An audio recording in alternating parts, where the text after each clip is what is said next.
Lu Sheng unleashed his full power, relentlessly harvesting the lives of the beasts on the battlefield. Whether it was level 5, 6, or level 7, nothing could stop him. He kept slicing through the beasts, repeating the same motions over and over again, as if he were the only being left between heaven and earth. The four elements, fire and ice, earth and wind, the forces intertwined as Lu Sheng roared while struck down from above. "Die, you dirty scums!" The surviving soldiers remained hidden behind the trenches, as they were too tired and injured to even head back. However, they were still shocked to see what was happening. It had been 3 continuous days and nights. This young man, holding a long spear in one hand, with fire and ice rising around his body, and the ground undulating beneath his feet. These powerful beasts were sliced down like butter, and the battlefield reeked of a thick, bloody odor with mountains of beast corpses piled up. In their eyes, Lu Sheng was like the sun. Any beast that came close to him was incinerated to ashes. Gradually, Lu Sheng's movement slowed down, not because he was tired, but because there was simply nothing to kill. Finally, he had the chance to feel the changes within his body. He felt that his Grandmaster core at his chest had shrunk slightly despite killing countless beasts. What he regretted the most was that, although surrounded by countless level 7 beasts' corpses, he had no means to extract their bone marrow fluid. Only if he had the means to do so, alongside the constant pressure, he was certain to become even stronger. However, it wasn't all entirely bad news. The 3 days and nights of battle had led Lu Sheng to another breakthrough, propelling him into what he called an unparalleled state. He could now simultaneously harness the will of the 4 Grandmasters and 4 different elemental powers all at the same time. He felt closer to his ideal, perfect martial path. Suddenly, his communicator beeped. It was General Yu's voice on the other side, asking his whereabouts. Lu Sheng thought for a moment, and replied that he was on a battlefield where the situation was quite tense. What he was really thinking was, he was not going to find another perfect place like this in a while. He informed the general that he might need a few more days. General Yu didn't insist. He was just a bit concerned about not hearing back from Lu Sheng for 3 days. He was just relieved that Lu Sheng was all right. However, he anxiously warned Lu Sheng to be careful, mentioning that an important defensive line to the west had fallen, and beasts were rampaging. He urged Lu Sheng not to accidentally wander into that area. "Well, seems like the warning is a bit too late.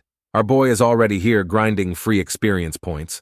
If General Yu knew that Lu Sheng was already here and had already killed all of the beasts, I wonder what his reaction would be. Lu Sheng wondered if he should tell the truth and tell the general he had a great time here, but ultimately, he just assured General Yu that he understood. Listening to his voice, General Yu cautioned him one last time, which Lu Sheng smiled and reassured him not to worry, saying he always listens to his superiors. However, with the mountainous piles of beast corpses behind him, perhaps he might not be as obedient as he claimed. Not far from him, Old Tao slowly opened his eyes, and the old man looked at him with surprise. Clutching his still aching head, Old Tao asked what was happening and the current situation. Before the old man could answer, a loud thud of something heavy landing beside them suddenly scared them. The 2 of them swiftly turned their heads, and aside from a level 7 beast body, they saw Lu Sheng also slowly landing, hands in his pockets, looking at them with a serious expression. He tells them that he has a grave matter for which he needs their help. The 2 of them quickly snapped to attention and saluted. However, his next question left them momentarily stunned. "Any of you here know how to cook?" Meanwhile,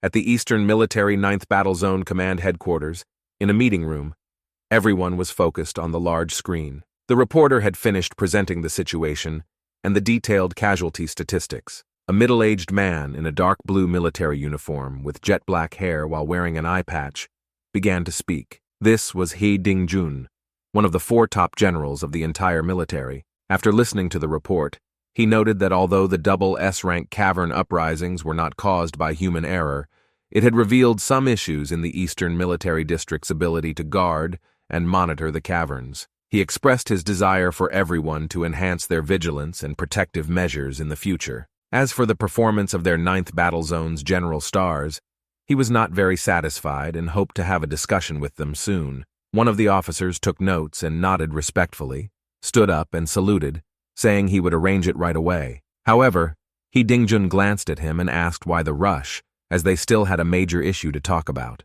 The projection screen clearly displayed the status of each battle line, and the information about the collapse of Defense Line 8 had also come through. The general from the 833rd Division had just sent a request for reinforcements. Dingjun slammed his fist down on the table in anger. Each defense line was distinctly marked on the map with their current situation. Defense Line 8 was now not even considered a second-level risk, yet the general of the 833rd Division dared to request reinforcements. He ordered the communications officer to instruct General Feng Boshi of the 833rd Division to immediately rebuild the defense line. He demanded to hear good news about the stabilization of Defense Line 8 by tomorrow morning. Otherwise, he left his threat hanging, but everyone seated could feel Dingjun's wrath. Everyone looked at him as he coldly stated that otherwise he better hear Feng Boshi had fallen. The communications officer quickly nodded.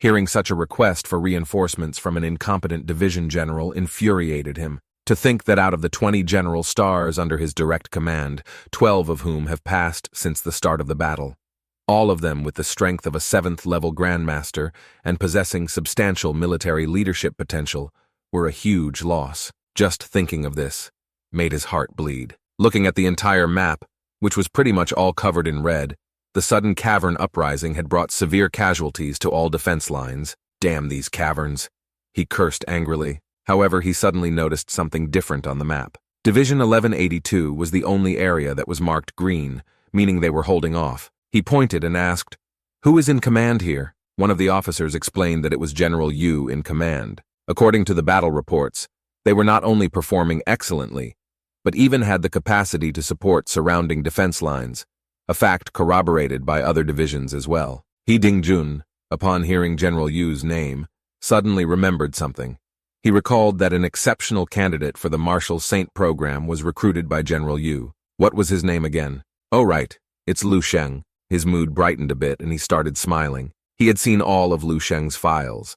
A teenage grandmaster who, despite his age, had defeated several grandmasters, and even a great grandmaster, who also dared to provoke the Jidao Martial School. With this in mind, he was quite pleased, and told the officer to arrange a meeting with General Yu after the crisis was over. Soon, his brow furrowed again, as his gaze shifted to the largest red area on the defense line map. This line was like the neck of a pouch, encircling one end of the caverns. Unfortunately, now that pouch was torn, meaning a horde of beasts will be rampaging toward other areas. Even if this was expected, it still frustrates him a lot.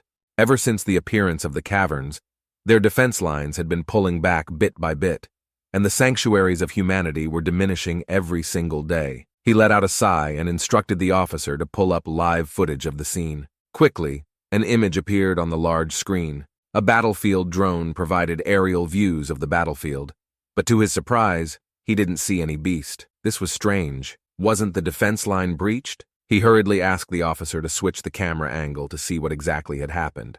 The next camera angle left everyone speechless, including himself. There stood a young man wielding a long spear in front of a mountain of beast corpses. Flames emanated from around him, and at the same time, Lu Sheng noticed the drone.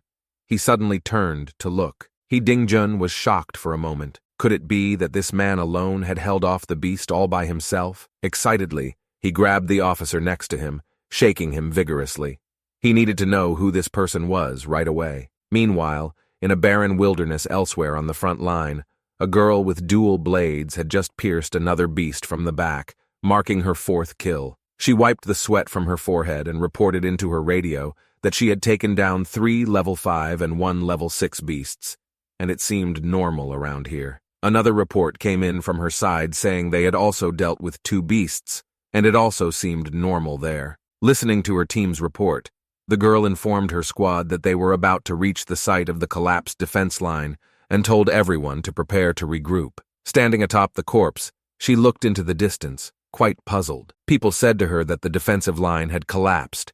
If that's the case, why had she only encountered 4 beasts after such a long time? Shaking her head, she decided not to waste more time pondering and hurried toward the regroup point.